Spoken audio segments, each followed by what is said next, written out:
우리가 생의 마지막 때가 되면 자신의 삶을 경험한 그런 교훈들을 자녀들에게 남길 때가 많습니다. 어느 분이 아버지의 유언을 이렇게 소개했는데요. 6.25 때 아버지가 월남하게 되었다고 합니다. 그 당시에 중학교 2학년이었는데 공산군이 와가지고 자꾸 징집을 하게 했는데요. 그것을 차일피일 미루다가 결국은 체포가 돼서 죽음을 당하게 됐답니다. 그래서 숲속에 데려가 땅을 파고 거기서 이제 총살을 하려고 했는데 갑자기 미군 비행기가 이렇게 나와가지고 총을 쏘는 그런 일이 있어서 결국 그때 틈을 타서 탈출하게 되었다는 거예요. 그래서 집으로 돌아왔는데 할머니가 아버지에게 너 여기서 있으면 죽겠더니 남한으로 차라리 내려가라 하시면서 몇 가지 옷을 싸주고 두 권의 책을 줬는데 하나는 성경책이고 하나는 링컨의 정기 이 책을 주었다고 합니다. 링컨의 그런 자서전 이야기인데요. 그러면서 항상 성경을 읽고 그리고 링컨과 같이 훌륭한 사람이 되어라 하고는 어머니와 작별을 하고 남한으로 내려오게 됐다는 거예요. 그런데 한참 내려오다가 미군을 만나게 됐어요. 그런데 미군이 오해를 했어요. 이제 아마 북한군이 사복을 입고 이렇게 간첩으로 내려오는 줄 알고 그걸 체포하고 그에게 이제 그 조사를 하게 됐는데 사실 자기가 민간인이라는 것을 이렇게 밝힐 만한 뭐 증거가 없으니까 계속 추문을 당했는데 그러다가 이제 자기의 보따리에 있는 이 책을 이렇게 보여줬답니다. 하나가 성경책인 것을 알고 네가 크리스찬이냐 그랬더니 그렇다 그랬더니 그것을 믿고 이렇게 보내줬다는 거예요. 후에 이분이 성경책이 자기의 생명을 구했다 그렇게 생각하고요. 항상 성경책을 가까이 하고 그 말씀을 읽고 그렇게 믿음 생활 잘하면서 그렇게 하나님의 귀한 삶이 되었다는 거예요. 그러면서 이분이 그의 자녀에게 이렇게 유언을 남겼답니다. 참으로 이 성경은 목숨과 같은 것이다. 그 목숨과 같은 성경을 늘 가까이 하고 그 말씀에 순종하며 살아라. 그게 바로 이 아버지의 유언이었던 거예요. 이처럼 사람이 생을 마치면서 남기는 말이나 글에는요, 그 사람의 인생의 모든 것이 들어가 있는 것을 보게 돼요. 그의 삶의 모든 그런 인생의 진액이 그 안에 담겨져 있다는 것입니다. 특히 믿음 생활을 하고 신앙 생활을 했던 이분들의 그 고백은 그야말로 하나님께서 당신에게 행하셨던 그 믿음의 고백을 하는 것이고 그 신앙을 자녀들에게 이렇게 남기는 얼마나 그것이 귀하고 아름다운지 모릅니다. 오늘 말씀은 여호수아가 이제 그 모든 사명을 마치고 이제 죽기 전에 이스라엘 백성들에게 자신의 신앙을 고백하고 신앙의 유언을 남기는 그런 모습입니다. 하나님께서 어떻게 이스라엘 백성들을 광야의 길로 인도하시고 또 하나님께서 어떻게 여호수아를 통해서 가나안 정복을 이루었는지 또 어떻게 하면 이 가나안 땅에서 하나님 안에서 행복한 삶을 살아갈 수 있을 것인지에 대한 귀한 말씀을 나누었던 거죠. 그러므로 우리도 우리에게 주어진 사명을 다 마치고 우리 후손들에게 어떻게 하면 참 신앙의 아름다운 유산을 남길 수 있을 것인지 오늘 또 주시는 말씀을 통해 주님의 음성을 듣고 그렇게 신앙의 아름다운 유산을 남기는 저와 여러분 되시기를 주님의 이름으로 축복합니다. 먼저 6절 말씀을 같이 한번 읽어보죠. 시작. 그러므로 너희는 크게 힘써 모세의 율법책에 기록된 것을 다 지켜 행하라. 그것을 떠나 우로나 좌로나 치우치지 말라. 아멘. 아멘. 임종을 앞둔 이 위대한 승리자인 여호수아가 이스라엘 백성들에게 그렇게 인생의 승리의 비결을 가르쳐 주고 있어요. 그것은 바로 하나님의 말씀을 지키는 것이고 하나님의 말씀에 순종하는 것임을 말씀하고 있습니다. 여기 구체적으로 세 가지 중요한 지침을 이야기하는데요. 첫 번째는 크게 힘쓰라라고 이야기합니다. 여러분, 이 크게 힘쓰다는 말이 무슨 말일까요? 그것은 매우 강하라라는 의미를 가지고 있어요. 그러니까 영적으로 강해지라는 거죠. 왜 영적으로 강해져야 할까요? 여러분, 영적으로 약하게 되면 이 모든 말씀들을 받고 제대로 순종하기가 어려워요. 그러니까 믿음의 결단력이 약해지고 또 모든 그런 시험과 어려움 속에서 그렇게 믿음이 약해지는 그런 모습을 보게 된다는 거죠. 그러니까 한 번은 잘할 수 있어요. 한 번은 열심히 이렇게 봉사도 하고 열심히 전도도 하고, 그러나 이것이 영적인 싸움은 꾸준함이 있어야 되거든요. 그래서 신실함을 요구하기 때문에 바로 이 영적으로 강해야만이 그러한 영적인 싸움에서 승리할 수 있는 것입니다. 그래서 바울이 디모데에게 말씀하기를 은혜 안에서 강하라라고 말씀해 주었던 거죠. 두 번째는 우리가 하나님의 말씀을 다 지켜 행하라라고 오늘 말씀에 이야기하고 있어요. 여러분, 말씀을 다 지켜 행하라. 하나님의 말씀을 인위적으로 빼거나 또 더해서는 안 된다는 거죠. 자기가 좋아하는 말씀만 순종하고 어려운 말씀은 이렇게 순종하지 않는다면 그것은 진정한 순종의 삶이 아닌 것입니다. 하나님께서 주시는 말씀이면 무엇이든지 우리가 이것들을 순종하고자 노력해야 한다는 거죠. 세 번째는 우로나 좌로나 치우치지 말라라고 말씀하고 있어요. 여러분, 이 말은 정도에 벗어나지 말라. 그러니까 흔들리지 않는 그런 믿음과 신앙을 가지라라고 이야기해요. 그래서 하나님 말씀 붙들고 하나님만 바라보고 정도를 걸으라는 것입니다. 여러분, 보통 우라는 말은요, 과한 것, 지나친 것이라는 의미를 가지고 있어요. 그래서 우는 조금 많은 것들을 의미한대요. 좌는 좀 부족한 것 또는 무시한 것, 이런 것들을 상징하고 있습니다. 그러니까 하나님의 말씀이 있는데도 자기의 생각이나 자기의 경험이나 자기의 감정이 앞세워 가지고 좌우로 흔들려서는 안 되고 그 말씀대로 우리가 살아야 한다는 것을 이야기하고 있어요.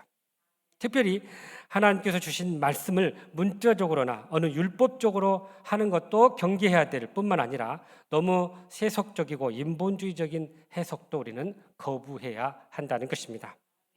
하나님께서 이스라엘 백성들에게 가장 주의해야 할 것을 이야기하고 있어요. 가나안 땅에 살 때, 그들이 그 땅을 정복하고 살 때 가장 주의해야 될 게 있는데 그것은 바로 우상 숭배였던 것입니다. 7절에도 강조하고 있듯이 이스라엘에 남아있는 이 가나안 거주민들을 함께 하지 말라는 거예요. 그리 들어가지 말라는 거예요. 왜냐하면 그들과 함께 하다가 그들이 믿는 신을 섬기게 될 것이고 결국은 하나님을 떠날 것임을 알고 있었기 때문이에요. 여러분, 오늘날 우리가 이 우상에 또는 신상에 절하는 일은 없지만 우리가 하나님보다 귀한 것을, 하나님보다 귀하게 여기는 것을 우리는 우상이라고 이야기합니다. 그래서 우리는 우리 마음 가운데 돈의 우상, 권력의 우상, 명예의 우상들을 세워가고 있다는 거야. 그런데 이러한 것들을 하나님의 사람들은 단호하게 거부하고 물리칠 수 있어야 한다는 것입니다. 그래서 우리가 이러한 우상들을 물리치기 위해서 늘 말씀 안에 거해야 할 것임을 여호수아는 우리에게 유언으로 남기고 있는 거예요. 하나님의 사람들은 이러한 비밀을 잘 알고 있기 때문에 그렇게 하나님의 말씀 가운데 살아야 한다는 것이죠. 성경에 나오는 이스라엘의 이 지도자들의 유언들이 몇 군데 나오는데요. 거기에 다 동일하게 공통점이 있는데 그것은 하나님의 말씀을 잘 지키라는 것입니다. 창세기 50장에 보면 요셉의 유언이 나옵니다. 거기 이런 이야기가 나와요. 요셉이 자녀들에게 하나님이 너희들을 돌보시고 이 땅에서 인도하여 약속의 땅으로 인도하시는 때에 꼭 나의 해골을 메고 가라 그래요. 그러니까 여기에는 이미 하나님께서 약속의 땅으로 너희들을 이끄실 것이라는 그 약속의 말씀에 대한 믿음이 담겨져 있음을 보게 됩니다. 또한 신명기 31장에 보면요, 모세의 유언이 나오는데요. 모세가 12지파들을 통해서 한 축복의 말씀이에요. 거기는 가나안 땅을 들어가 차지하기 위해서 강하고 담대하라, 두려워하지 말라, 하나님이 너희와 함께하니 하나님의 말씀에 순종하라라고 말씀하고 있어요. 또 열왕기상 2장에 보면 다윗 왕이 그의 아들 솔로몬에게 유언하는 그런 장면이 나옵니다. 거기서도 이런 내용이 나와요. 너는 힘써 대장부가 되라. 하나님의 명령을 행하고 율법을 지키라. 그리하면 형통하리라 라고 말씀하고 있어요. 그러니까 다 공통점으로 보세요. 하나님의 말씀을 잘 지키고 순종하라는 거예요. 그러면 그들의 삶이 형통할 것임을 약속하고 있는 것입니다. 그러므로 우리에게 주어진 모든 삶 속에서 항상 하나님의 말씀을 붙잡고 그 말씀에 좌우에 흔들리지 않고 말씀에 순종하며 살아갈 때 우리의 모든 삶이 형통하게 될 줄로 믿습니다. 옛날 중국에 순임금이 계셨는데요. 이분이 신하들을 불러 모았어요. 그리고 항아리를 하나씩 나누어 줬다고 합니다. 그리고 왕궁 뒤에 가서 우물에 가서 그 우물물을 퍼가지고 항아리에 담으라고 명령을 했던 거예요. 근데 신하들이 가서 물을 한참 담아 보니까 알고 봤더니 이 항아리 밑에가 구멍이 나서 물을 담아도 다 흘러 나가는 거예요. 그것을 안 이 신하들은 몇 명은 뭐야 이거 이렇게 해서는 안 되겠구나 하고는 요령을 피우고 어떤 친구들은 그것을 떠나버렸어요.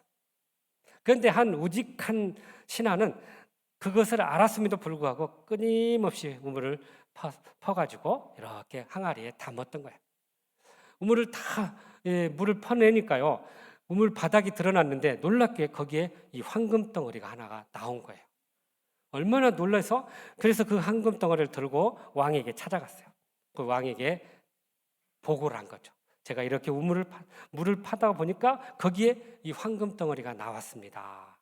그랬더니 이 왕이 그에게 이렇게 명령했답니다. 그것은 임금의 말을 순종하는 충신에게 주신 하늘의 상이니 그것은 네가 가져라 그랬다는 거예요. 아마도 이 왕이 신하들을 시험해 보려고 그 우물 안에다 미리 황금 덩어리를 갖다 놓는 것 같아요. 그래서 정말 순종하는지 안 하는지 어떤 신하가 더 참 충신인지를 그것을 통해서 알게 됐다는 거예요. 여러분, 순종은요 때때로 보면 손해인 것 같고 어떻게 보면 어리석은 것 같고 참 비합리적인 것처럼 보일 때가 있어요. 그런데 신앙인에게 있어서 순종은요 하나님의 축복을 가져오는 기회라는 사실입니다. 그러니까 축복의 열쇠라는 거예요. 그래서 순종의 질은 바로 축복의 질과 같다는 거예요. 여러분, 그래서 순종의 크기가 믿음의 크기와 비례한다는 것입니다.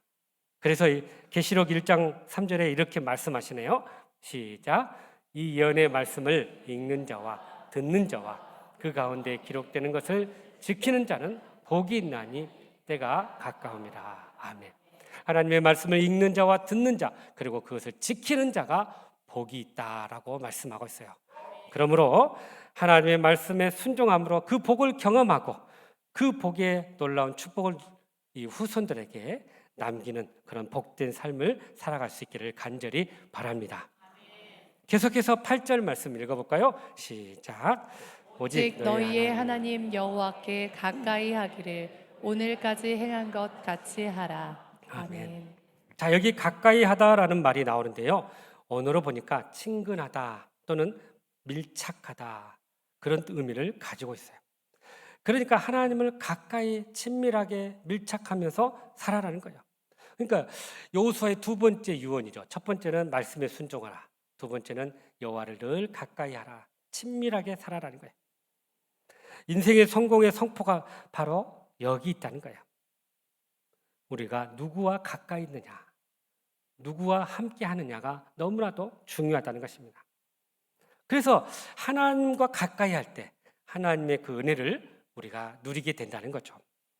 그런데 이와 대조적으로 12절에 보면 이런 말씀이 나오는데요. 보세요. 시작. 너희가 만일 돌아서서 너희 중에 남아있는 이 민족들을 가까이 하여 더불어 혼인하며 서로 왕래하면 아멘. 자, 여기 보니까 이런 표현이 나와요. 이 거주민들, 그러니까 가나안의 거주민들과 함께 혼인하고 왕래하면 이런 표현이 나옵니다. 그러니까 하나님을 떠나서 이런 사람들과 혈연 관계를 맺는다는 것은 이것은 그걸 뭘 의미하냐면 범죄의 길로 간다는 거죠. 죄악된 삶으로 빠진다는 것을 의미하고 있어요. 여러분, 결혼은요 육체적 결합뿐만 아니라 영적인 결합을 의미하고 있다는 거예요. 그래서 하나님을 믿지 않는 자들과의 결혼은 이 이방 우상과의 결합이다라고 우리가 이해하면 되는 거죠. 대표적인 사람이 바로 솔로몬 왕이에요.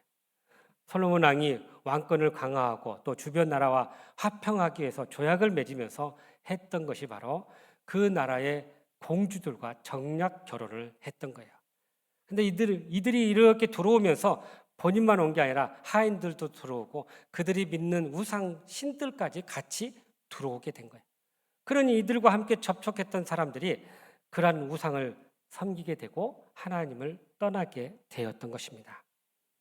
여러분, 그러니 이 불신자들과의 접촉이나 믿지 않는 자들과의 가까이 하는 것은 우리가 영적으로 무너지는 큰 그런 시험과 결과를 가져온다는 것입니다. 그래서 또 우리가 12절 하반절에 보면 여기 혼인하다와 또 왕래하다라는 말이 나오는데, 이 왕래하다는 말도 비슷한 의미가 있어요. 그들 안으로 들어가다. 그러면서 서로 구분이 안 된다, 이런 의미까지 들어있어요. 여러분, 이스라엘은 하나님께서 거룩하게 택한 민족이에요. 선민이에요. 그런데 이들이 하나님과 멀리하고 이방인들과 같이 왕래하면서 그들로 들어가면서 어떤 현상이 일어났냐? 그들을 구별해 놨던 이 구별한 것들이 약해지기 시작했던 거죠. 그래서 이방인과 이스라엘 사람들이 서로 동질화가 되고, 그리고 결국은 그들이 세속화가 되어버리는 결과를 가져오게 되었던 것입니다. 그로 인해서 이스라엘은 이 원주민들로 인해서 어떤 결과를 얻었냐면 13절에 이런 표현이 나와요. 이들이 올무가 되었고 덫이 되었고 옆구리에 채찍이 되었고 눈에 가시가 됐다. 실제로 그들의 역사를 보면 이런 결과를 얻게 되는 것을 보게 됩니다. 정리하면 이스라엘 백성들은 하나님과 이 가나안 원주민들 사이에 누구와 가까이 해야 하는지를 분명하게 여호수아가 말씀하고 있는 거예요. 누구와 가까이 해야 복을 받고 누구와 가까이 해야 멸망을 받는지를 경고한 거예요. 만왕의 왕이시고 만복의 근원이 되신 하나님과 가까이 할 때 복된 삶을 살 것이고, 또 하나님을 알지 못하는 이 우상을 섬기는 사람들과 가까이 할 때 그들에게 멸하게 될 것이다 라고 경고하고 있는 것입니다. 예수님께서도요, 인생의 이 성공과 풍성함의 비결을 요한복음 15장 5절에서 이렇게 우리에게 말씀하고 있습니다. 보세요. 시작. 나는 포도나무, 나무요 너희는 가지라. 그가 내 안에 내가 그 안에 거하면 사람이 열매를 많이 맺나니 나를 떠나서는 너희가 아무것도 할 수 없느니라. 아멘. 아멘. 그러니까 가지가 나무에 붙어 있어야만이 은혜를 공급받게 될 것이고, 그래서 풍성한 열매의 삶으로 나아가는 거예요. 붙어 있지 않으면 그 열매는 죽게 되는 거죠. 그래서 하나님과의 가까이 하고 하나님과 연합하고 하나님과 동행하는 삶이 바로 영적인 풍성함과 또 영적인 복된 삶을 누리게 된다는 사실입니다. 반대로 누가복음 15장에는요, 탕자의 비유가 나옵니다. 여러분, 탕자가 아버지에게 가서 재산을 달라고 그래요. 자기 몫을 받아가지고 아버지를 떠납니다. 바로 이렇게 아버지를 떠난 것 자체가 바로 이 사람에게는 실패의 지름길을 가는 그런 모습이었던 거예요. 그러니까 아버지를 떠나서 세상으로 나갔던 것이 불행의 시작이 됐던 거죠. 그리고 결국은 실패의 삶을 살게 된 거예요. 그래서 그 재산을 다 잃어버리고 돼지가 먹는 쥐염 열매를 먹으면서 고통스럽게 살다가 결국 아버지의 집을 그리워하다가 아버지께 돌아옵니다. 그리고 아버지 앞에 나와 그 모든 것들을 회복을 받게 돼요. 그러니까 아버지께 다시 돌아왔던 것이 바로 그에게는 그의 인생의 큰 전환점이 된 거예요. 다시 회복할 은혜를 입게 된 것입니다. 그래서 우리가 꼭 기억해야 할 것은 하나님 아버지와 멀어질 때 우리의 불행은 시작되고 하나님 아버지께 돌아올 때 우리는 거기서 다시 회복되고 승리의 삶, 축복의 삶을 누리게 될 줄로 믿습니다. 그래서 우리가 하나님과 가까이 하기 위해서 우리가 어떻게 해야 될까요? 우리는 성령 안에서 늘 말씀과 기도로서 하나님과 동행하는 삶을 살아야 하는 것입니다. 말씀을 듣고 또 말씀을 묵상하고 말씀대로 살아보고, 그래서 여러분, 데살로니가 교인과 베레아 교인들의 차이가 하나 있었는데요. 이 베레아 교인은요, 데살로니 교인보다 신사적이었다, 젠틀했다는 거예요. 그리고 간절한 마음으로 말씀을 받았고요. 그 말씀이 어떻게 될까 상고했다라고 이야기해요. 말씀을 받고 순종해 보니 그 순종의 결과가 어떤 건지를 이렇게 실험해 보았다고 이야기해요. 그러니까 말씀을 듣고 여러분 그냥 이렇게 흘러보려는 안 되고요. 그 말씀을 마음에 새기고 그것을 순종했을 때 어떤 결과가 나타나는지 한번 살아보자. 한번 순종해 보자. 이 역사에서 하나님의 놀라운 축복을 누리게 된다는 것입니다. 여러분, 이것이 바로 하나님과 동행하는 삶이에요. 우리가 하나님을 늘 의식하고 생각하고 하나님과 대화하는 삶이 바로 하나님과 동행하는 삶이에요. 우리가 산책할 때도 그래요. 또 운전할 때도 그러고요. 조용히 혼자 일할 때도 그러고요. 늘 하나님을 생각하고 의식하고 하나님께 묻고 하나님께 도움을 구하고 그것이 바로 하나님과 동행하는 삶이라는 것입니다. 그래서 야고보서 4장 8절에 말씀하기를 하나님을 가까이 하라. 그리하면 너희를 가까이 하시리라 라고 말씀하고 있어요. 우리가 하나님을 늘 찾고 구하면 하나님께서 우리와 가까이 하신다고 분명히 말씀하고 있습니다. 그러므로 늘 하나님과 가까이 함으로 인생의 승리를 경험하고 그 승리의 기쁨을 신앙의 유산으로 남기는 저와 여러분 되시기를 간절히 바랍니다. 마지막으로 11절 말씀이네요. 시작. 그러므로 스스로 조심하여 너희의 하나님 여호와를 사랑하라. 아멘. 자, 여호수아의 세 개의 유언 중에 첫 번째가 뭐였어요? 하나님의 말씀에 순종하라. 두 번째는 하나님과 가까이 하라. 그랬죠? 세 번째 나오는데 오늘 말씀 보니까 스스로 조심하라 그래요. 이 조심하라는 단어 원어를 보니까요. 영 혹은 영혼과 이 생각하다라는 말이 합성하더라고요. 그럼 이걸 풀어보면 무슨 말이냐면 영혼의 생각을 하라. 좀 더 의역을 하면 영적으로 분별하라 그런 의미예요. 그러니까 하나님께서 우리에게 주시는 말씀들을 통해서 우리가 분별하기도 해야 되지만 지금 우리의 삶 가운데 일어나는 이런 현상들을 사건들을 보고 하나님이 주시는 뜻이 뭔가를 분별해 보라는 거예요. 무엇이 정말 하나님의 뜻인지 그것을 알아보라는 거죠. 여러분, 우리가 항상 이렇게 영적으로 분별하려면 그 근거가 되는 게 바로 하나님의 말씀이라는 거예요. 그 말씀을 가지고 우리가 근거를 삼고 그것을 통해서 하나님의 뜻이 어디 있는지를 발견하고 찾아야 한다는 거죠. 여러분, 이 원래 말씀이라는 이 단어에는요, 두 가지 의미가 있어요. 하나는 율법이고 하나는 계명이에요. 근데 계명은 하나님께서 우리에게 준 10가지 십계명을 의미하고 있고요. 율법은 흔히 토라라고 이야기하는데 그 계명을 풀어가지고 어떻게 적용할 것인지 어떻게 구체적으로 살 것인지 풀어낸 게 바로 이 율법이고 토라입니다. 그래서 이 토라는 두 가지 의미가 있어요. 하나는 제비를 던진다. 그래서 하나님께서 원하시는 뜻이 무엇인지를 찾기 위해서 제비를 던진다는 거예요. 두 번째 토라의 의미가 있는데 이것은 인생의 삶의 방향을 잡아주는 스승의 의미가 있어요. 그러니까 토라의 원래 어근이 모라인데 이 모라는 바로 스승이나 선생님을 의미해요. 그러니까 결국은 하나님의 말씀이 우리의 스승이고 선생님이 되어서 우리를 이끌어 주신다는 거죠. 그래서 그 말씀대로 우리가 살아야 된다는 거죠.